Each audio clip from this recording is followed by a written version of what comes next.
Por favor, vaya abriendo su Biblia en Mateo capítulo 5, versículo número 13. Porque vamos a continuar con la serie Verdaderos Discípulos. Y este tema es el número 17 y se titula La sal de la tierra. La sal de la tierra. Dice Jesús a sus discípulos: vosotros sois la sal de la tierra. Pero si la sal se desvaneciere, ¿con qué será salada? No sirve más para nada, sino para ser echada fuera y hollada por los hombres. Vosotros sois la sal del mundo, la sal de la tierra. La sal es el condimento más antiguo usado por el hombre. Hay registros que hablan que en China, 2700 años antes de Cristo, ya usaban la sal como sazonador, ¿sí? Para resaltar los sabores. El libro de Job es un libro que se escribió hace 3500 años aproximadamente, y Job hizo una mención acerca de la sal. En el capítulo 6, versículo 6 dijo: ¿se comerá lo desabrido sin sal? Entonces el uso antiguo de este condimento era para la conservación de los alimentos y era algo muy apreciado. Se le llegó a llamar oro blanco. La palabra salario, que es muy común para nosotros, que viene del latín salarium, pero a su vez salario viene de sal. ¿Por qué de sal? Porque en la antigua Roma a los soldados les pagaban con una porción de sal, que era muy valiosa en ese tiempo, era de mucha estima por el poder de conservación que tenía de los alimentos. Entonces los soldados, cuando se iban a la guerra, llevaban su sal y salaban los alimentos para que les duraran más tiempo. Se dice que la sal tiene por lo menos 14,000 usos, así es que apunte número 1. 14,000 usos que benefician a la gente, que son de beneficio para el ser humano. Por ejemplo, fíjense, para el cuerpo humano se dice que la sal ayuda a regular el ritmo cardíaco, previene calambres musculares para los que se quedan así, a lo mejor les falta una pizquita de sal, evita la osteoporosis, es regulador del sueño, la sal, así es, esos que tienen insomnio, a lo mejor les falta un poquito de sal, no sé. Mantiene el equilibrio del azúcar, inclusive. El cuerpo humano no puede vivir sin sal, pero el exceso de sal produce enfermedades, como la hipertensión, por ejemplo. Es muy interesante, cuando usted se come una rica sopa, esta tiene que tener la medida exacta de sal, ni menos, porque le va a tener usted que poner, y no es igual que hierva con la sal a ponérsela así, porque va a derramar mucho más. Por eso los cocineros tienen que tener una exactitud en su sazonar la comida. Pero si esa sopa le pone demasiada sal, no se la puede comer. Tiene que ser la medida exacta. Otros usos de la sal, y esto es un secreto para las señoras. Los señores pueden dormirse un minuto.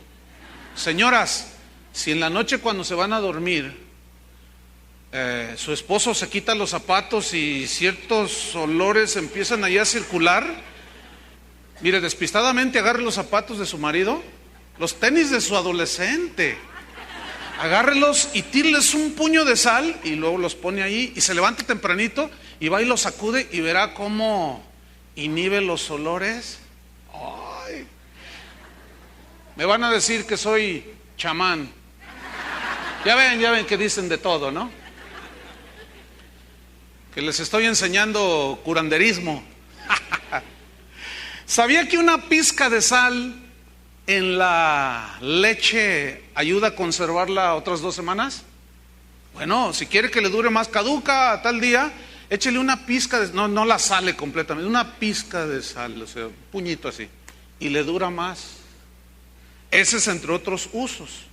También descubrí que si a usted le gusta hervir huevos, hiérvalos en agua de sal y la cáscara es bien fácil de quitar, por eso es un efecto que hace la sal. En los países donde cae nieve, el gobierno llena las carreteras, las calles de sal. Qué interesante, ¿no? En la industria química, bueno, pues ni se diga, ¿verdad? Se utiliza para fabricar medicamentos como el bicarbonato de sodio, por ejemplo, y un montón de medicinas. También en la industria peletera para conservar pieles. Mire, usan la sal para fabricar vidrio, jabón, plástico, papel, pintura, cosméticos. Impresionante los usos que tiene la sal. Entonces resulta sumamente interesante, al menos para mí, porque el otro día un pastor me decía, ahora el viernes pasado, oye pastor, fíjate que le estaba diciendo yo, estaba hablando con un pastor y me preguntó algo, y yo le dije, mira, escucha la serie que está dando el pastor Olivares sobre verdaderos discípulos. ¿De qué está hablando? Dice, mira, ahorita está tocando el Sermón del Monte. Ay, no, si ya me lo sé, es bien aburrido. Imagínate, un pastor diciendo eso. Les aseguro que si le preguntan esto sobre la sal, no sabe.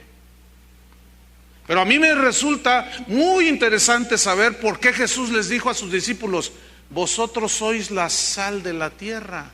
En Marcos 9:55 Jesús dijo, buena es la sal, buena es la sal. Ahora, los brujos usan la sal para salar a la gente. Y dicen, ay, ese está salado, me echó la sal, dicen. Pero eso es otro asunto, que por cierto a mí me han querido salar. Ahora ya soy el pastor salado. En algún tiempo encontré cosas raras ahí en la puerta de mi casa y un montón de sal. Entonces pues yo hasta me di vueltas para que quedara bien saladito, para conservarme más. No me ve, tengo 52 años y parezco de 25. Porque otra de las propiedades, beneficios de la sal es que conserva los alimentos, conserva las cosas. Así es que, señora, aviéntese un puño de sal en las arrugas y verá cómo se conserva más joven. No, pero a mí me resulta muy importante, muy interesante saber por qué Jesús les dijo, ustedes son la sal de la tierra. Es muy interesante. ¿Qué quiso decir Jesús con esta afirmación? ¿Qué quiso decir? ¿Qué entendieron los discípulos cuando les dijo, ustedes son la sal de la tierra? En Mateo 5:13 les dice Jesús, vosotros sois. Entonces el discípulo ya es, no que llegará a ser sal, sino es sal. ¿Qué significa? Que en el momento en que una persona se entrega a Cristo, se arrepiente de sus pecados, en ese momento nace de nuevo y en ese momento ya tiene la capacidad de ser sal, una influencia hacia el mundo, porque la sal tiene, a lo que se refirió Jesús, él tenía en mente dos de las cosas que se usaban para aquel tiempo, que era para preservar, conservar los alimentos y para sazonar la comida. Entonces, el discípulo de Jesús, una vez que nace de nuevo, ya tiene esta capacidad, esta cualidad de sazonar, de ponerle el ingrediente exacto a las cosas de la vida. De esto vamos a hablar extendido. Entonces, el discípulo no llegará a ser, es sal de la tierra. Ahora, la palabra que se tradujo aquí, sal, viene del griego jalás, que se traduce sal, el condimento, literal, pero tiene también un sentido figurado y se traduce por prudencia. Ah, mire, qué interesante. Tened sal en vosotros, sea vuestra palabra, dijo Pablo a los colosenses, sazonada con sal. Colosenses 4, sazonada con sal, o sea, lo que digas sea prudente. Pero prudencia también se entiende como cautela, moderación, ¿sí? Habla de un equilibrio, un balance. Yo decía, medida exacta de sal en un alimento para que sea disfrutado. También sí significa sensatez, buen juicio. Y el diccionario de la Real Academia Española dice acerca de la prudencia que es una virtud que consiste en discernir y distinguir lo que es bueno o lo que es malo. Entonces, repito, dos de las cualidades de la sal que Jesús tenía en mente eran, número uno, su poder de conservación. Y número dos, la cualidad de dar sabor, de dar sazón. Y el asunto de la conservación, ¿qué tiene que ver con nosotros cuando dice somos sal de la tierra? Tenemos que conservar, guardar las verdades del Evangelio. Y aplicar esas verdades del Evangelio en la medida exacta para darle el verdadero sentido y sabor a las cosas. Hay una escritura en Apocalipsis 3, versículo 8, de una iglesia que era la iglesia, se llamaba Filadelfia. Y esta iglesia, el Señor la tenía, es el prototipo de la iglesia que el Señor Jesús espera venir por ella, encontrarla. Y su característica era esta, fíjate, 3:8 de Apocalipsis. Yo conozco tus obras. He aquí, he puesto delante de ti una puerta abierta, la cual nadie puede cerrar. Porque aunque tienes poca fuerza, hicieron dos cosas los cristianos en Filadelfia. Número uno, has guardado mi palabra. O sea, no has diluido mi palabra, no has traicionado mi palabra, no has torcido mi palabra, has guardado mi palabra. Y la palabra guardado aquí significa conservado. También significa obedecer. Pero tiene un alto grado de significado de conservar. Has conservado. ¿Qué conservan los alimentos? La sal. Y el Señor dice, ustedes son la sal de la tierra. Es decir, vas a guardar, a conservar, a defender, a proteger. ¿Qué? Las verdades del Evangelio. No las vas a diluir, que se pierde el sabor. Mira, si tú haces una olla de sopa para 10 personas, más o menos es una olla de este tamaño, y tú le pones 5 gramos de sal, no vas a ver a nada, va a estar toda desabrida la sopa, ¿no es verdad? Pero si le echas 1 kilo de sal, ay, también la echas a perder. No, tiene que ser la medida exacta de sal para que digan, wow, qué rico está esto.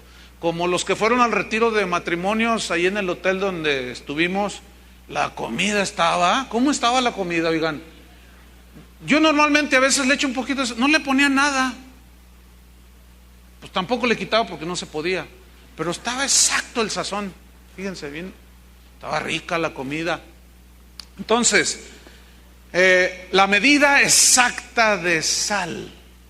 Entonces Jesús aquí les dice, has guardado mi palabra, número uno, y no has negado mi nombre. Fíjense, solo 2 cosas espera el Señor: guardar su palabra, conservar su palabra, guardarla celosamente y defenderla, aunque eso nos provoque persecución y ataques verbales o físicos. La sal en la Biblia tiene, así como tiene múltiples aplicaciones en el ámbito de la vida humana, también tiene simbolismos en la Escritura. Por ejemplo, cuando se ofrecían los sacrificios en el Antiguo Testamento, mataban al animal. Debería de ser un animal sin mancha, lo mejor del ganado. Si eran las primicias de la cosecha, era lo mejor. Todo era lo mejor para Dios. Hablando de que a Dios debemos de ofrecerle lo mejor de tu vida, de tus años, de tu tiempo, lo mejor de todo tu ser. Pero enseguida el sacerdote esparcía mucha sal, o sal, tenía su medida, sobre el sacrificio. Y esto tenía un simbolismo. Vamos a ver en Ezequiel capítulo 43, Ezequiel 43, en el versículo número 23, cómo menciona la sal rociada o esparcida en el sacrificio, pero también habla de un pacto de sal. Vamos a ver. Ezequiel 43, 23 dice así: cuando acabes de expiar o de rociar la sangre que simbólicamente limpiaba los pecados de la gente, Ofrecerás un becerro de la vacada sin defecto, es decir, lo mejor del ganado, y un carnero sin tacha de la manada. Acuérdense que todos esos sacrificios apuntaban hacia el Cordero de Dios, que es Jesucristo, que fue el sacrificio perfecto. Ustedes conocen eso, ¿verdad? Bien, versículo 24. Y los ofrecerás, estos animales, delante de Jehová, el sacrificio para Dios. Y los sacerdotes echarán sal sobre estos animales muertos y los ofrecerán en holocausto a Jehová. Vamos a ver otra escritura y ahorita les explico lo que simboliza aquí la sal en el sacrificio. Vamos a Levítico capítulo 2. Levítico capítulo 2, en el versículo número 13.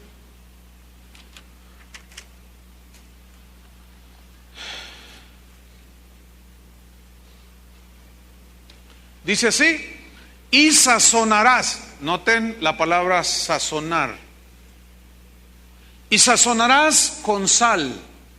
Tenía que ser la medida exacta, porque esos alimentos, esos sacrificios después los comía el sacerdote y los comía la gente.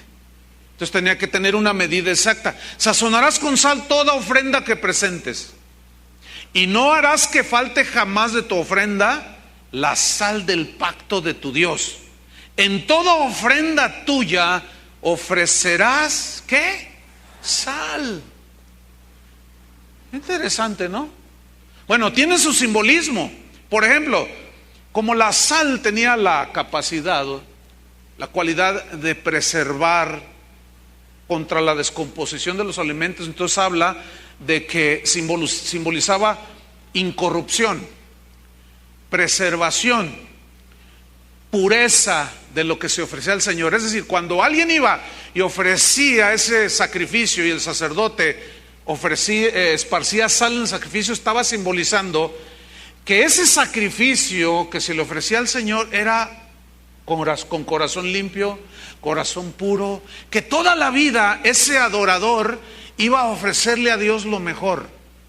Y la sal era símbolo de conservación. ¿Qué conservaba ahí? La actitud del corazón del adorador. Porque aquí la sal tiene una explicación simbólica, por supuesto. ¿Qué más simbolizaba? Habla aquí de una sal del pacto. Habla de una sal del pacto. ¿Qué es un pacto? Un pacto es un compromiso, en este caso, de Dios con los hombres y de los hombres con Dios. Ahora, cuando Dios hacía pactos, se sellaban con sangre, pero aquí había un pacto de sal, que cuando se hacía ese compromiso, se ofrecía sal, y todo se sellaba con sacrificio, derramamiento de sangre, y esparcían la sal. ¿Qué simbolizaba? Que era un pacto que se iba a conservar. Yo guardo mi palabra, decía el Señor. Yo voy a conservar lo que yo dije, lo voy a preservar, y yo no me hago para atrás. Esa es la sal del pacto, que simboliza de algo eterno, consagrado, dedicado, de una pureza de la promesa que Dios hizo. Pero también el adorador se comprometía, por medio de ese pacto de sal, a consagrarse solamente para Él, a ofrecerse Él mismo en un sacrificio simbólico allí con el animal, pero diciendo: por toda la eternidad tú eres mi Dios, caminaré contigo, viviré como tú quieres que yo viva, Señor. Ahora, Dios ofreció a su Hijo Jesucristo en un sacrificio que limpió nuestros pecados. ¿Estamos en eso? Bien. Lo selló con su sangre. Y Jesús habló de la sangre del nuevo pacto. ¿Se acuerdan? Sangre del nuevo pacto. Es decir, ¿cuál es la sal que preserva el nuevo pacto? El Evangelio, hermanos. Es decir, que su palabra, fíjense, Dios no cambia. Jesucristo es el mismo de ayer, de hoy y por los siglos. El cielo y la tierra pasarán, su palabra no pasarán. Es decir, que la palabra, las promesas de Dios son como la sal que preserva la promesa misma de Dios. Entonces, cuando dice la Biblia, cuando dice Jesús, ustedes son la sal de la tierra, ¿qué significa? Que nosotros vamos también a hacer nuestra función, como la hace la sal, nosotros debemos de hacer una función, que es que conservarnos en Dios, guardarnos en Dios, caminar en santidad con Dios. Eso y mucho más vamos a estar hablando. Entonces, fíjate, por ejemplo, en Romanos 12, si van conmigo, Romanos 12, allí San Pablo ya, lo que es el Nuevo Testamento, él habla de un sacrificio, ya no es un sacrificio de un animalito, ya Cristo, el Cordero de Dios, había sido ofrecido, Cristo, Romanos 12:1, Cristo es el sacrificio perfecto, ¿sí? Él, sus promesas nunca se va a desdecir, Él las conserva, ¿sí? Romanos 12, versículo 1 dice así, habla de otro tipo de sacrificio. Sígame ahí en la lectura. Así que, hermanos, os ruego por las misericordias de Dios, que presentéis, ¿qué significa ofrecer? Y es una alusión al ofrecimiento de los sacrificios en el Antiguo Testamento. Nada más que aquí se ofrece otra cosa. ¿Qué? Escuchen. Que presentéis, que ofrezcáis vuestros cuerpos, todo vuestro ser, espíritu, alma y cuerpo, en sacrificio, ¿cómo? Vivo. ¿Por qué dice vivo? ¿Qué significa vivo? Significa un sacrificio vivo, es decir, tú te ofreces de una manera voluntaria para caminar en obediencia con Dios. Tú te consagras de una manera voluntaria para obedecer a Dios, para caminar en santidad, para guardar su palabra. Por ejemplo, el Señor dice, perdona al que te ofende. Entonces, como tú estás vivo, te duele cuando te ofenden. Pero si tú perdonas, te estás negando a ti mismo porque lo estás haciendo voluntariamente. Entonces, esos son de los sacrificios que le agradan a Dios. ¿Por qué? Porque estás obedeciendo la palabra de Dios. Entonces, como el sacrificio está vivo, tú estás vivo, es más valioso, porque es algo voluntario. El animalito se amarraba ahí y se preparaba y después se sacrificaba y se quemaba. Y en el caso de nosotros no, nosotros nos ofrecemos voluntariamente, somos esclavos por amor. Nadie está forzado a seguir a Jesús, ¿verdad que no? Es un ofrecimiento voluntario, pero ahí nos sigue explicando Pablo. Presentemos nuestros cuerpos en sacrificio vivo, voluntario, santo, dice. Es decir, de exclusividad para Dios. Nosotros somos exclusivos para Dios. Dios no nos comparte con nadie, así como una esposa no comparte al marido, ni viceversa. Tampoco Dios nos comparte a nosotros con el diablo. Y nosotros no debemos de compartir a Dios con el diablo o el mundo. Es un sacrificio santo. Santo significa apartado. Entonces, ¿nuestras vidas están apartadas para quién? ¿Para el apóstol Camaleón Casillas? No. ¿Para quién? Para Dios. Por eso es un sacrificio santo. Pero, ¿qué más? Agradable a Dios. Hay un sacrificio que le agrada a Dios. Cuando alguien te maldice y tú lo bendices, eso es agradable a Dios. Pablo hablaba de un olor fragante que subía delante de Dios en los que habían obtenido la salvación. En los que se salvan es un olor grato, dice. Cuando Jesús estaba aquí en la tierra, Él decía, yo siempre hago lo que le agrada a mi Padre. Y luego Dios dijo de Jesús, este es mi Hijo amado, en quien tengo toda mi complacencia. Mi corazón se goza, decía Dios, dijo Dios. Se regocija porque mi Hijo, Él hace mi voluntad. Ahora, sigo leyendo. Sacrificio vivo, santo, agradable a Dios, que es vuestro culto racional, es decir, racional en el sentido que va de acuerdo a los razonamientos de Dios. Es decir, que si hay alguno que dice que es cristiano y ofrece algún tipo de sacrificio que no está en la Escritura, que se le ocurrió, entonces no es un culto conforme a la razón, ni a lo razonable de Dios, a lo que Dios escribió de su mente, de su corazón.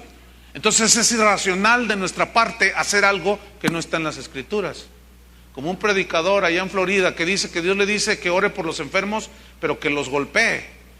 No, eso en serio. Inclusive hace rato que yo mencioné esto, algunos se quedan así, ¡ah! Y en el receso les enseñé el video a algunos hermanos. Es un pastor en los Estados Unidos, con un bat le pegó a un señor. A una señora le dio una cachetada, a otra que porque Dios le dice que así. ¿Cuántos quieren que oren por ustedes? Dice, y una vez, dice, estaba yo en la plataforma y subió una señora y el Espíritu Santo me dijo, dale un rodillazo en el estómago. Es en serio, no estoy exagerando, está ahí en los videos en el internet. Y agarró a la señora y toma, dice, y cayó y se levantó y sanó. Oh. ¿Dónde está eso en la Biblia? ¿Ah? Bueno.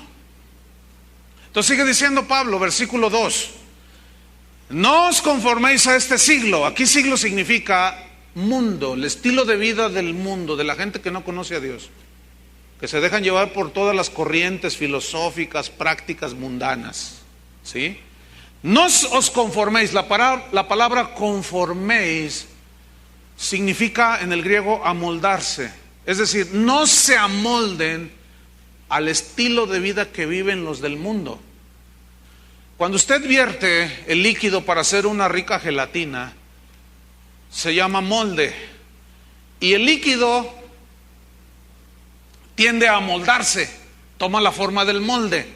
Pues eso es lo que está diciendo Pablo que nosotros no hagamos en relación al mundo y a la manera de vivir del mundo. No se amolden a la gente del mundo, no se amolden al pensar del mundo, sino, ¿qué dice? Transformaos por medio de la renovación de vuestro entendimiento. ¿Dónde está el entendimiento? ¿En la cabeza o en los pies? Pues parece que algunos cristianos las tienen en los pies, porque no entienden nada. Por más que se les habla, por más que se les explica, todo lo tuercen y entienden como quieren. ¿Serán sal? Ya perdieron su sabor esos. Pues el entendimiento, nada más les voy a recordar, está aquí en la mente. ¿Sí? En la mente es donde salen las ideas. En la mente es donde salen los pensamientos. Bueno, dice aquí Pablo que debemos de transformarnos por medio de la renovación de nuestra mente, de nuestro entendimiento. Ahora, la palabra transformaos, es una palabra muy interesante en el griego, metamorfosis. Y es una palabra que se usa para describir la transformación que sufre la oruga, que es un gusano rastrero que anda ahí en la tierra, pero que por la metamorfosis sufre una transformación en su forma, y de ser un gusano se comienza a transformar en una hermosísima mariposa. Los que van a ir a Costa Rica de misiones, un saludo a Paul y a su esposa Sophie. Si los llevan a la selva allí, ¿no? Pues Costa Rica es prácticamente, hay mucha selva por todos lados. Hay unas mariposas blancas de este vuelo, mire, impresionantes.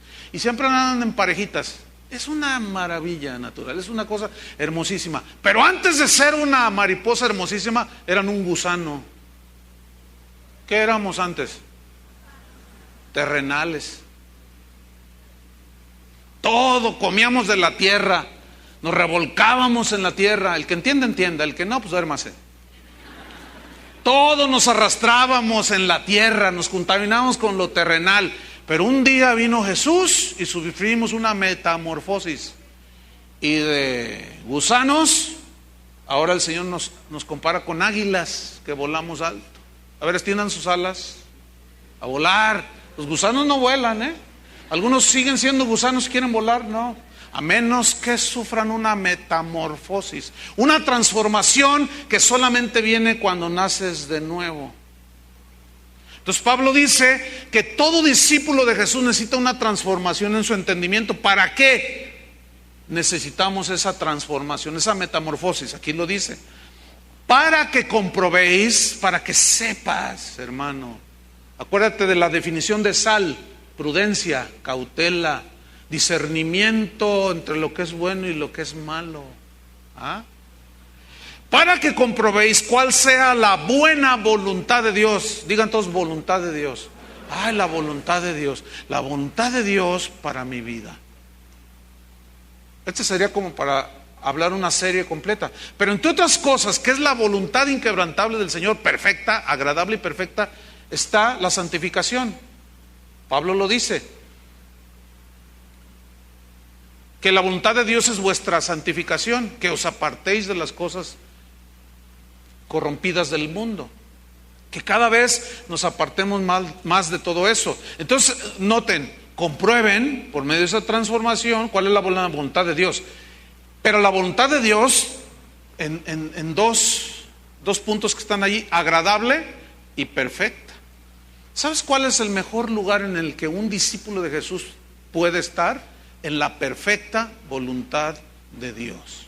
Ahora, ¿dónde sé yo dónde encuentra un discípulo la perfecta voluntad de Dios? Aquí. En la palabra de Dios, la Biblia. Aquí nosotros encontramos todas nuestras reglas de moral, de fe, de conducta, del ministerio, del matrimonio, de todo. Aquí está. Y es ahí donde el discípulo de Jesús debe ser el trabajo que hace la sal, de conservar. Tenemos que guardar la palabra. Pero no hay en el librero, como algunos. Es más, algunos se vinieron y se les olvidó la Biblia. Imagínense. Imagínate que tú eres futbolista y se te olvidó el balón. Así como que, ay no. Bueno, pues así están algunos discípulos. Pero bueno, sigamos. Buena voluntad de Dios, agradable y perfecta. Es agradable y perfecto cuando tú perdonas al que te ofendió. Es agradable y perfecto cuando tú eres fiel a tu esposa. Es agradable y perfecto cuando un soltero se casa con una muchacha soltera cristiana. Es agradable y perfecto. Entonces, fíjate, Dios ofreció a su Hijo Jesucristo en sacrificio por los pecados, ¿cierto? Y lo selló con un pacto eterno por medio de su sangre. Y entonces su palabra es como la sal que preserva y conserva sin corrupción el pacto que Dios hizo con sus hijos. Y es así como Dios nos asegura que conservará la vida eterna que nos regaló. La Biblia habla de una vida eterna que Él nos da, y es una vida eterna incorruptible. Nada lo puede corromper esa vida eterna que Dios nos ha dado. También la Biblia habla de una sangre de Cristo incorruptible, que incontaminada, dice. Es totalmente eficaz. La misma sangre de Cristo que tuvo la eficacia de perdonar los pecados de los primeros cristianos en el primer siglo, tiene la misma eficacia, conservada esa eficacia por el Evangelio, por el pacto de Dios de sal.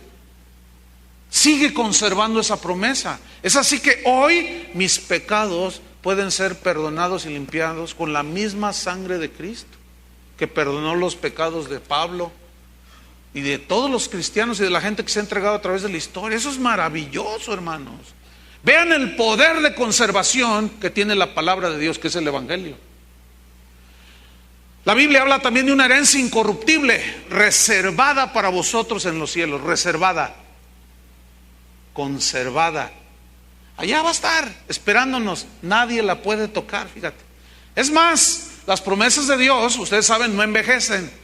Las mismas promesas que se le dieron a Pablo y que él escribió por medio del Espíritu Santo, las promesas que se le dieron a Abraham, tienen hoy vigencia para nosotros. Somos hijos de Abraham por la fe. Estos son los herederos de Abraham. Entonces ve cómo se conserva todo. Ahora, recuerden que Jesús dijo en una ocasión: háganse tesoros en el cielo y no en la tierra, porque en la tierra, dice, el orín o el óxido corrompen. Esto se llama la ley de la entropía, que dice que todo tiende a envejecer y a dañarse. Tu carro que compraste hace 5 años que era nuevo, ya no está tan nuevo. Tú cuando naciste tenías la piel bien bonita y ahorita ya estás correteado.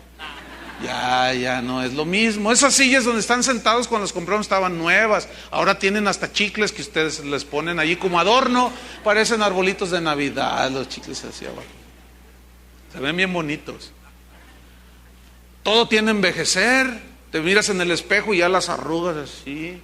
Todo envejece, los zapatos. Esa es la ley de la entropía. Y sin embargo, fíjate lo que dice Jesús, donde aquí en la tierra no se hagan tesoros aquí porque el óxido corrompe. Dice, y los ladrones entran, minan, entran y se roban las cosas. ¿A cuántos les han robado algo? Los espejos del carro. Ahí sientes re feo, ¿verdad? Te dejan ciego, ya no puedes ver para atrás. Te robaron. Bueno, dice Jesús, no se hagan tesoros aquí. Háganlos en el cielo porque allá el óxido no entra, ni los ladrones pueden entrar a robar. Ahora, ¿cómo hacemos tesoros en el cielo? ¿Saben cómo? Obedeciendo la palabra de Dios. ¿O de qué otra manera? Siendo obedientes, haciendo su perfecta voluntad agradable, perfecta, caminando con Dios. Entonces, aquí viene una pregunta: ¿en qué sentido somos la sal de la tierra? Pues, bueno, ahora los discípulos, a los que Jesús estaba enseñando en ese momento, les tocaba hacer la función que hace la sal: guardar, preservar, conservar. ¿De qué? De corrupción. ¿Qué? Las verdades que se nos han depositado. Es decir, no manches tu vida con inmoralidad. No manches tu corazón con el fraude. Eso de el que no tranza no avanza, quítalo ya de tu mente. Y sea un hombre honesto, íntegro. Entonces, ¿qué estás haciendo tú? Conservando. Ahora, tú tienes que hacer la función de la sal: conservar. No puedes diluir las verdades del Evangelio. Porque así como a una olla de sopa de 5 litros no le pones 5 gramos de sal porque queda desabrida, y tampoco le echas 2 kilos de sal porque nadie se la va a comer. Tiene que ser la medida exacta. Escúchenme bien, la medida exacta de la palabra de Dios, en aplicarla en cada situación de tu vida. Hoy esa es una de las constantes del evangelio de hoy. Se ha perdido el sabor. Está todo desequilibrado el alimento. O no tiene sal, no tiene sabor, o está súper salado y nadie se lo puede comer. Hace daño si se lo comen. Entonces, esto está cobrando mucho sentido. Como sal, el discípulo debe conservar y sazonar pues las verdades del evangelio. ¿Cómo? A través de tu testimonio. Es decir, el discípulo vive la palabra de Dios. Entonces, el vivir la palabra de Dios, esa es la influencia que va a proyectar hacia los demás. Me acordé en la mañana de algo que me pasó a mí de recién que nos convertimos al Señor. Fui a mi tierra a compartirle a mi familia. Por ahí hay un bebé bien lindo. Son bien lindos los bebés, pero atiéndanlo al bebé. Entonces fui a hablarle a mi familia de la palabra de Dios. Y un día hubo se casó un primo, algo así, una fiesta familiar, algo importante. Entonces nos invitaron y yo fui. Y gracias a Dios que me habían enseñado cómo puedo estar con mi familia, porque muchos cristianos se alejan de la familia y luego ya no se los ganan. Porque, ay no, cruz, se va el diablo y no sé qué. Ya, porque no saben cómo comportarse allí en medio de ellos. Entonces a nosotros nos tocó la bendición que nos instruyeron. Entonces, puedes estar allí, pero no hagas lo que ellos hacen. Puedes platicar de un montón de cosas, de política, de fútbol, de muchas cosas. Y puedes estar allí para acompañar a la familia si se muere un familiar, si se casa otro familiar, etcétera. Entonces ahí estaba. Y termina la ceremonia y bueno, nos vamos a la casa de la abuela. Era una casa enorme y ahí empieza la fiesta y empieza la carrilla. Empieza la burla. Entonces llega un tío y me dice, mira, aquí está una de don Pedro, el apóstol, el apóstol. Tómate unas de don Pedro el apóstol. Y yo, no, mira, con la Coca-Cola, con esa me basta, tío. No, no seas sacatón, sobrino. No, hombre, lo que pasa es que ya algo pasó en mi corazón, pero no me dejaba intimidar. Y luego llega otro, en aquel entonces había un brandy que se llamaba San Marcos. Dice, mira, este es de San Marcos, el de la Biblia. Órale, sobrino, dice. Y la carrilla estaba dura, pero no me dejaba arrastrar. Entonces, pues empezaron a tomar y empezamos a hablar de fútbol y que hasta defendían las Chivas, imagínense. Bueno, total, de pronto pues se les empieza a subir el alcohol y luego, pues que vénganse, ya llegó la música y el bailongo, ¿no? Entonces, pues nomás movían los piecitos así, me miraban a mí y yo decía, pues ¿qué onda? Entonces una tía mía que llega y se me acerca y me dice, ¿sabes qué, sobrino? No me gustó que hayas venido. Yo le digo, uy, tía, ¿pero por qué? Y dice, mira, no puedo fumar, no puedo tomar y no puedo bailar. Le digo, uy, tía, si quiere métase cocaína. No, le dije, pues yo qué tengo que ver con esto. Baile de cabeza, tómese 20 botellas de tequila. ¿Yo qué tengo que ver en eso? Es que, me dice, es que no puedo hacerlo a gusto. Ah, y no estoy contenta que hayas venido, me dice. Ay, y los demás tíos y primos así como sacaban el cigarrito así como, ay, disculpe, le hacían así, fumaban el cigarro de lado. Y yo ahí con mi Coca-Cola. Y cuando ya estaban medios borrachillos, empezó el asunto. Llega un tío y me dice, sobrino, ven para acá. Un tío político. ¿Qué pasó? No, ven acá. ¿Qué pasó, tío? Es que, aconséjame, me estoy divorciando de tu tía. Es que ya no puedo. Mira, yo sé que Dios está contigo. Ora por mí. Ah, no, que no. Pero escúchenme, ¿qué tal si yo me emborracho con ellos? ¿Qué tal si yo le fumo con ellos? ¿Qué tal si me río de los chistes de Pepito con ellos? ¡Ay, sí! ¡Qué bueno, tío! ¡Qué bueno está el chiste!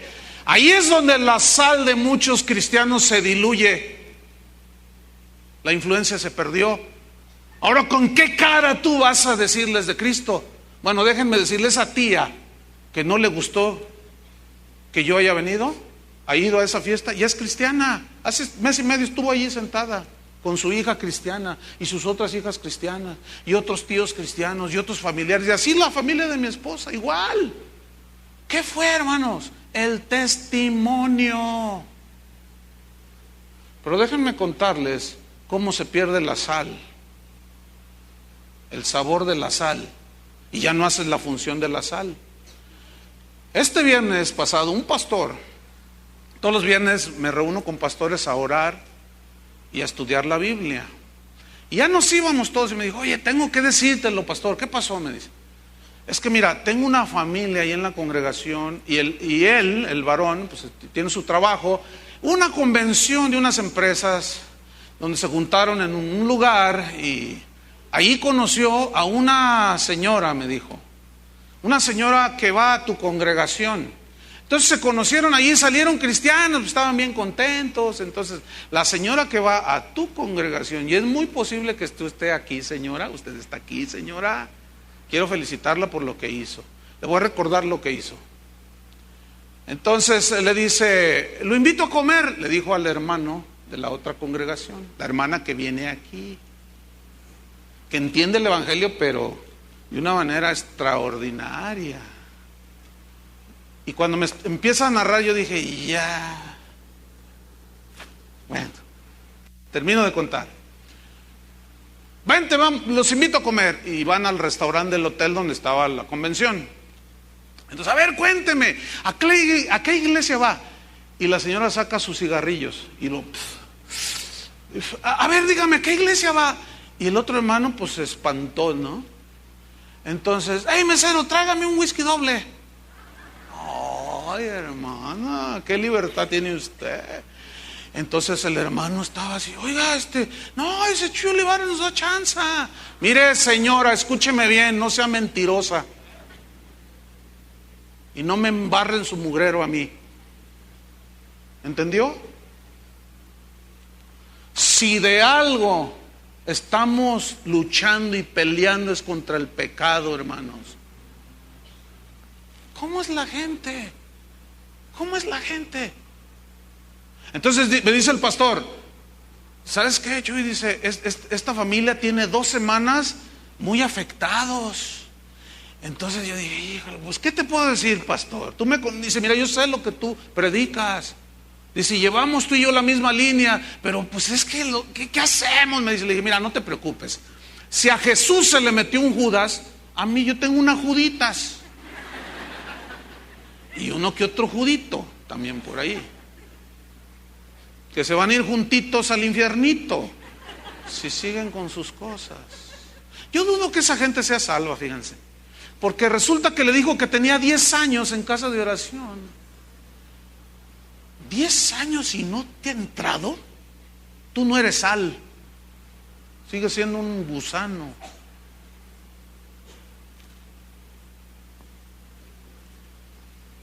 Ay, por eso no me gusta venir aquí. Yo le digo a dónde puede ir, donde hasta puede bailar.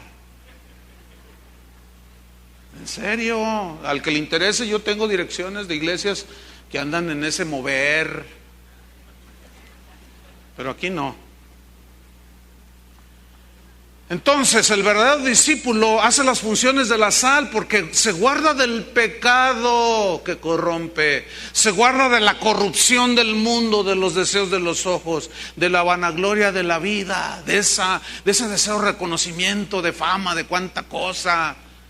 Escúcheme bien, cuando un cristiano hace las funciones de la sal y preserva las verdades del evangelio y las guarda en su pureza, ese cristiano va a provocar agresión de los del mundo, ¿sí o no? Y de los de adentro. Entonces, fíjense, hace 8 días yo hice una pregunta y dije, a ver, ¿ustedes creen que usted como cristiano, dije, usted aceptaría que el mundo lo premiara con un Grammy? Y la mayoría de la gente le hizo así, no, pues casi todos en realidad dijeron, no, pero está una persona por ahí sentada y dijo, yo sí, dice, yo sí.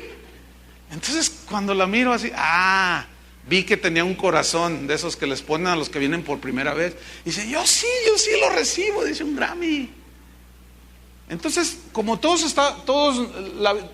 el mundo se rió, pero a lo mejor me faltó un poco de astucia, o no sé cómo llamarle, de prudencia, qué sé yo, para decir, bueno, es que usted viene por primera vez, ¿verdad? Porque todos se rieron.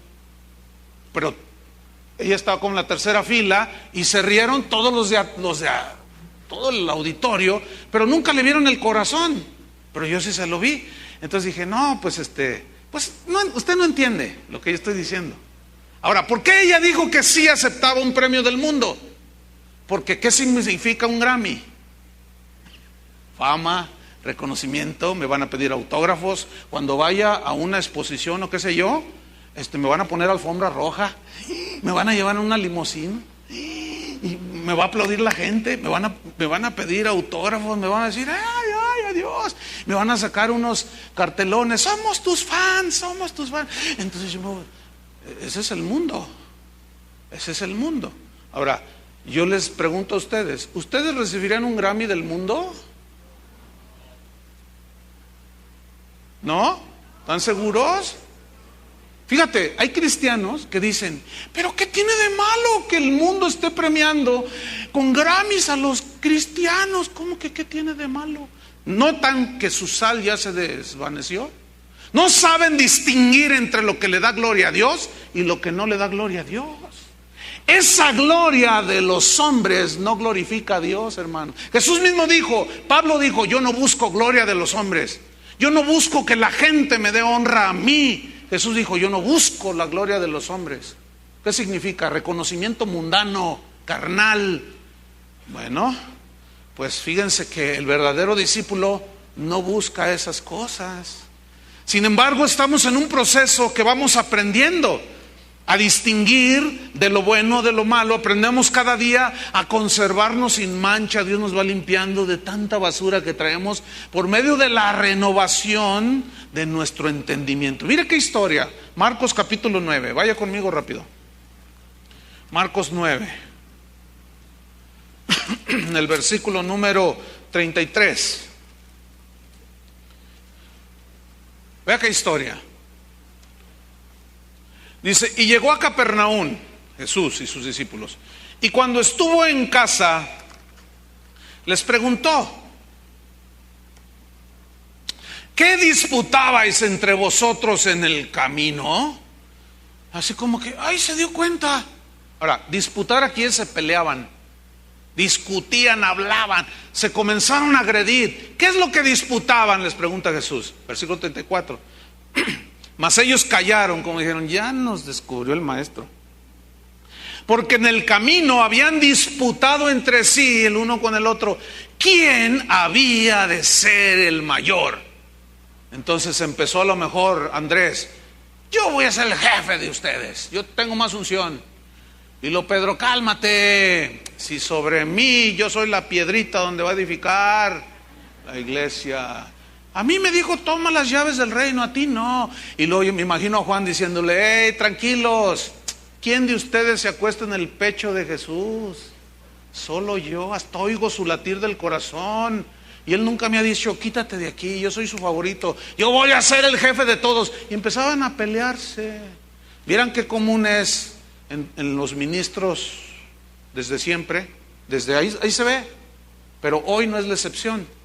Que se pelean cuando viene un gran evangelista aplaudido, reconocido, famoso. Todos los pastores quieren desfilar en la plataforma para hablar y decir sus cosas. ¿Por qué? Porque todos quieren el primer lugar, todos quieren que los reconozcan. Jesús dijo, cuando tú hagas lo que tienes que hacer, di siervo inútil soy, porque hice lo que tenía que hacer. ¿Te imaginas que en lugar de presentar, y ahora con usted es el gran siervo de Dios, ahora con ustedes queremos presentarle el más inútil de todos los predicadores? Pásale, inútil, ¿me estás oyendo? Pásale, no te voy a mandarle. Pásale, inútil.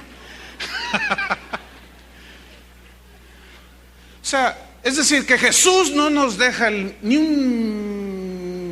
una décima de nada de espacio para nosotros recibir reconocimiento. Hay uno de los reformadores de allá por el 1625 llamado Jorge Fox. Ese hombre predicaba bien tremendo en contra de toda la corrupción que habría, y su historia dice que en una ocasión, pues la predicación de él lo metieron más de 100 veces a la cárcel. Nomás con eso te cuento todo. Lo golpearon, todo hicieron con él, pero también había mucha gente que lo escuchaba. Y cuenta él en algo que él escribió, que en una ocasión llegó a un lugar y había miles de personas. Entonces cuando él iba a subir al púlpito, era como un estrado, dice que la gente lo saludaba y le decía, y lo empezaron a tocar y ¿qué? Les decía, quítense. Entonces la gente, no, que ay, hermano, que quién sabe qué, que usted no sé cuánto. Y que se da la media vuelta y dice, no les predico, un montón de idólatras, y que se va. ¿Por qué? Porque el corazón del hombre tiene la tendencia a idolatrizar. Fíjese, lo te recibí un correo y dice, pastor, yo sé que a usted no le gusta que le digan esto. Fíjense lo sabio de este hermano que me mandó este correo. Y es de aquí, hermano, yo sé que a usted no le gusta que le digan cosas. Bueno, si sabes que no me gusta, ¿para qué me las mandas? Sí serás. Si serás, ¿qué? Pues te falta sabiduría, te falta prudencia, te faltan tantas cosas. Pues aunque no, yo sé que no le gusta, pastor, pero para mí ustedes, y no les voy a decir lo que dijo porque me da vergüenza, me dio pena ajena. Dije, ay, este hermanito, ¿qué onda con este hermanito? ¿Qué pasó? Hermanos, hay que hacer las cosas sazonadas con sal, ¿entendieron? Todo en su lugar. ¿Tienes a Cristo en primer lugar en tu corazón? Todo sazonado con sal, con su medida exacta. Bueno, pues ahí están discutiendo estos. Y le dice el Señor en el 35, entonces Él se sentó y llamó a los 12. A ver, vengan para acá, vamos a arreglar cuentas con ustedes. Y entre ellos iba el Judas y la hermanita también, esa que invitó al... Y les dijo, ¿qué les dijo? Fíjate la enseñanza de Jesús. Palabras sazonadas con sal, la medida exacta, ni desabrido ni muy salado, la medida exacta, la palabra de Dios. Si alguno quiere ser el primero, será el postrero, el último de todos y el servidor de todos. Y yo me imagino a todos así. Ya ves, Pedro, tú empezaste. Fíjense en el versículo 50, brincando un poco ahí los tercios, sin castigar el contexto. Dice Jesús, fíjate la afirmación de Jesús. Buena es la sal. ¿Quién hizo la sal? 14,000 usos tiene actualmente. Así, bajita la mano. Buena es la sal, dice Jesús. Mas si la sal se hace insípida, ¿con qué la sazonaréis? Tened sal en vosotros mismos y tened paz los unos con los otros. ¿Por qué les digo tengan paz? Porque se estaban peleando y no hubo uno capaz de ser pacificador. ¿Cómo? Sazonando el asunto con la sal del evangelio, con la medida exacta del evangelio, hermanos. ¿Están entendiendo? Yo sé que sí. Vamos a Mateo 5:13 para irnos sobre el final. Vosotros sois la sal del mundo. Pero si la sal se desvaneciere, ¿con qué será salada? La palabra desvaneciere aquí viene del griego moraino, que tiene dos significados. Uno es literal y el otro es simbólico o alegórico. El literal es que la sal se desvanece, o sea, pierde su sabor, y habla de que debe de ser la medida exacta de sal para que no quede desabrido el asunto. ¿Sí? Y el otro simbólicamente, fíjense la traducción, es volverse un necio, es enloquecer. Es decir, si somos discípulos de Jesús, se supone que nuestro libro de consulta para todo lo que necesitamos es la Biblia, ¿no? Entonces, si yo soy un cristiano y busco respuestas en el psicólogo, en los motivadores, en la filosofía, en no sé cuánta cosa que anda por ahí en las iglesias, entonces soy un necio. Perdí el sabor de la sal. Porque la promesa de Dios, estoy diciendo, no, esa no me sabe a nada, me aburre, no me gusta, enloqueciste. Eso es lo que significa aquí. Mire qué interesante. Mire, rápido, 1 Timoteo 6:3, vamos rápido, nada más como una ilustración bíblica. 1 Timoteo 6, versículo 3. Aquí está, nada más para afirmar lo que dije. Dice así, 1 Timoteo 6:3. Si alguno, no me importa quién sea, el apóstol, la profetisa, aquella, el que sea, si alguno enseña otra cosa y no se conforma, amolda, ahí otra vez amoldarse, y no se conforma, no le bastan las sanas palabras de nuestro Señor Jesucristo, y empieza a buscar en otro lado, empieza a decir otras cosas que no son los dichos de Jesús, y a la doctrina que es conforme a la piedad. ¿Cuál es esta doctrina? Es aquella que te lleva a amar más a Dios, a consagrarte más, a entenderlas. Esa es la doctrina que es conforme a la piedad. Aquellas doctrinas, enseñanzas en la palabra que te hacen buscar lo eterno, no lo terrenal.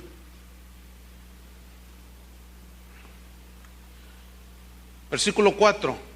¿Qué le pasó a este? Está envanecido, dice, se enorgulleció. Nada más que aquí la palabra envanecer viene del griego noseo, que significa enfermo mental, y va a dar a Soquipan, al hospital psiquiátrico, porque se le botó un tornillo, se enloqueció. A ver, ¿no te bastan las palabras de Jesucristo? ¿No te basta el consejo de Dios? Pues no, me aburren las bienaventuranzas. Bueno, entonces ¿en dónde vas a buscar? Pues Walter me gusta, Walter Mercado, sí, y el apóstol fulano de tal dice unas cosas maravillosas. Oye, pero eso no está en la Biblia, querido hermano. Pero viera qué bonito se siente, pastor. Entonces cuando estés enfermo te voy a llevar con el gringo aquel allá en Florida para que te dé con el bat, para que te sanes. A ver si se te sana lo loco. Tú dices, ay Dios. Judas era un loco en ese sentido. ¿No es cierto? Entonces dice, está envanecido, nada sabe. Es un ignorante y delira. ¿Qué hacen los locos? Deliran. Deliran acerca de cuestiones, contiendas de palabras, de las cuales nacen envidias, pleitos, blasfemias, malas sospechas. Escuchen, disputas necias de hombres corruptos. No había sal. Corruptos de entendimiento. Y privados de la verdad. ¿Están en el error? Escuche bien, que toman la piedad, las cosas de Dios, como fuente de ganancia económica. Apártate de los tales. Yo por eso he tenido que cortarla con muchos. Córtala. Adiós. Tú sigues con tu evangelio light, ligero, desvanecido. Esa no es mi convicción. Yo no quiero perder el sabor del evangelio. Yo no quiero perder el sabor de la sal. Y si esto provoca agresiones de cualquier tipo, pues no me importa. No, yo voy a seguir adelante. Pero fíjate lo que dice Pablo en el versículo 6. Pero dice, gran ganancia es la piedad acompañada de contentamiento. ¿Gran qué? Ganancia es el contentamiento. Es la devoción a Dios con el contentamiento en el corazón. Porque nada hemos traído a este mundo y sin duda nada podremos sacar. Contentamiento. ¿Qué significa eso? Estén contentos con lo que tienen. El otro día me estaba diciendo un hermano. Dice, ay pastor, el otro día iba a mi trabajo y me paré allí para esperar el camión y en eso llegó una prima mía.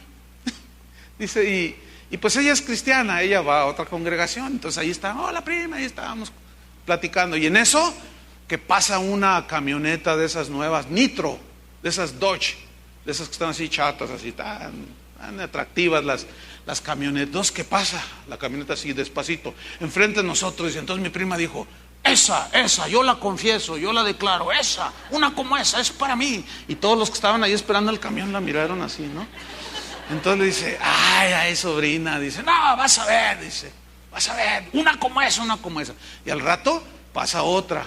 En el nombre de Jesús yo la declaro, esa blanca, así, me gusta allí. Entonces le dice, ay, prima. Dice, no, a la iglesia que tú vas, dice, acá donde vamos nosotros nos enseñan a cómo obtener las cosas. Y le dice, y a usted no les enseña nada, mira, por eso ni carro tienes y tú has de tener el tuyo, ¿verdad? No, pero yo lo confieso y lo creo. Y a mí me están enseñando a cómo prosperar aquí en la vida. Y al rato pasó otra allá por el enfrente en la avenida, porque es de doble sentido. Allá va, en el nombre de Jesús yo la confieso para mí. Dice, ay prima, dice, no, dice, ustedes se contentan con todo como están, pero la Biblia dice que no es verdad. La Biblia dice que debemos de prosperar. ¿Qué dice ahí? ¿Cuál es la palabra sazonada con sal? Que estén ¿qué? Contentos. Lo demás son locuras. Porque nada hemos traído, nada nos podemos llevar. Versículo 8. Así que teniendo sustento y abrigo, estemos contentos con esto. Porque los que quieren enriquecerse caen en tentación y lazo y en muchas codicias necias y dañosas que hunden a los hombres en destrucción y perdición. La nitro, le va a explotar la nitroglicerina a esa muchacha. Va a volar en pedacitos. Bueno, ¿qué dice Jesús para terminar? Pero si la sal se desvaneciere, ¿con qué será salada? Escuchen, en aquel tiempo la sal que usaban la gente la traían del Mar Muerto. y también le decían el mar salado. Pero había una sal que al contacto con otros productos químicos naturales que tiene la tierra, producía que ciertas partes del terreno de donde estaba incrustada las salinas, o cuando por proceso de evaporación también se obtiene la sal, puede haber algunas mezclas con otros ingredientes químicos, y eso hace que la sal se haga amarga. Esa sal la sabían distinguir perfectamente los que comerciaban con ella, de manera que esa sal no servía para nada, porque se volvía amarga. Y esa sal tenía una sola utilización, que cuando querías que en tu jardín o en los caminos que los romanos construyeron, ya ven que hay un dicho que todos los caminos llegan a Roma, porque ellos abrieron carreteras empedradas, entonces ellos usaban esa sal, la esparcían por las calles o las carreteras de aquellos tiempos, porque lo que hacían era que era tan nociva ya esa sal que mataba las hierbas. Nada más para eso servía, para matar la vida de las hierbas. Entonces esa sal se esparcía en los caminos, y la gente caminaba por esos caminos y pisaba lo que no sirve, lo que mata. Dice la Biblia que Jesús pisará a sus enemigos, los hollará. Los que traicionaron al evangelio, los que cada domingo les cantaba el gallo, porque cada domingo predicaban sin sal, y los oyentes no le ponían sal, y sus testimonios no eran de gente discípulo de Jesús, no influían en el mundo. Llegó el momento en que se desvanecían tanto las verdades del evangelio, la santidad ya no se sabía ni quién era santo y quién no lo era. La fidelidad de Dios perdía su sabor. La meta de ser como Jesús ya no, ahora es ser como el motivador aquel. La visión celestial se volvió una visión terrenal. Nuestra mirada que debemos de tener en Jesús, ahora la ponemos en los hombres y en los neoapóstoles. Nos volvemos insípidos, necios, perdemos la influencia con el mundo y nos parecemos tanto a ellos que el mundo confunde lo que es ser un verdadero discípulo de Jesús. El evangelio de hoy ha perdido su sabor, hermanos. ¿Por qué? Porque los cristianos han perdido su sabor. ¿Entendieron el mensaje, hermanos? Ya no sirve más para nada, sino para ser echada fuera y hollada por los hombres. En las casas de aquel tiempo, la gente compraba costales de sal, y era un tesoro, pero los pisos eran de tierra. Entonces, donde ellos almacenaban la sal del fondo del saco, donde estaba la sal, tenía contacto con esa tierra, y eso provocaba contaminación, de manera que cuando usaban la sal y llegaban al fondo de esa sal la tiraban, no servía para nada. Cristianos así, o supuestos cristianos, no sirven para nada. Tenemos que mantener el sabor y la conservación de la palabra de Dios y el evangelio. Déjame terminar con una anécdota tomada de la naturaleza, que es muy interesante. Si ustedes son observadores, Jesús ponía muchos ejemplos de la naturaleza. Él hablaba de los pajarillos, que Dios los alimenta, hablaba de las zorras, siempre sacaba una ilustración que ilustraba precisamente algo que tenía que ver con la vida de los discípulos. Bueno, hay un animalito en la naturaleza que se llama armiño, y es un animalito más o menos mide entre 40 centímetros a medio metro, son chiquitos, pero esos en tiempo de otoño su piel es parda, cafezosa, pero estos animales habitan en lugares árticos donde hace mucho frío, y cuando cae el invierno su piel se vuelve blanca, pero de un blanco brillante, hermosísimos que están esos animalitos. Pero tienen una particularidad, en la punta de su colita es negra. Entonces están hermosos, Y investigando cuánto vale una piel actualmente de un animalito de esos, ronda entre los 5,000 hasta los 10,000 dólares.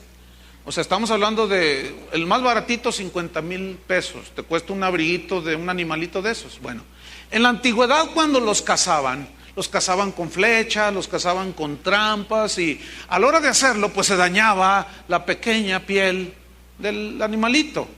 Entonces, ellos procuraban dañar lo menos posible la piel para que tuviera más valor la misma. Entonces, hay una historia de un cazador, esto en la antigüedad, que andaba siguiendo uno de estos animalitos. Entonces, él lo va correteando, lo va persiguiendo para tratar de clavarlo con una flecha o con el instrumento que lo iba a cazar.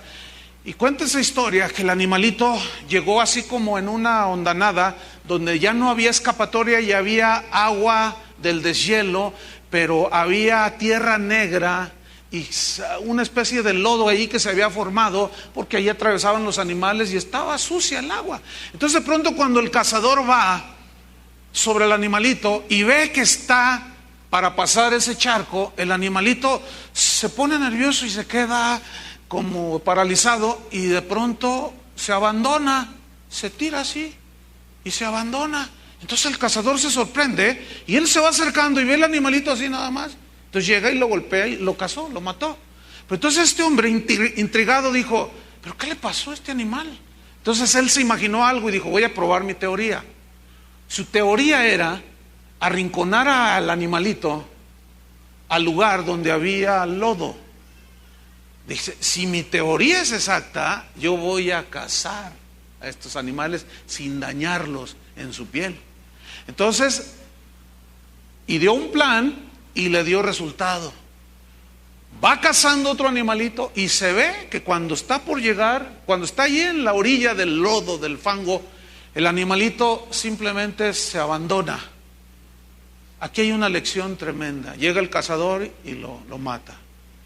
Aquí hay una lección bien tremenda de la naturaleza. Ese animalito, con esa piel tan blanca, tan limpia, brillante y pura, prefiere morir a ensuciarse con el lodo.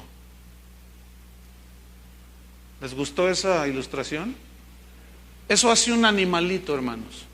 Jesús no se ensució, Pablo no se ensució, Pedro tampoco. Prefirieron morir a ensuciarse con el mugrero del mundo. Tanto está sucia la iglesia que hoy el mundo ha sido metido a la iglesia, y ahí están revolcándose los supuestos cristianos en las cosas que el mundo está ofreciendo. Hermanos, guardemos la sal del evangelio.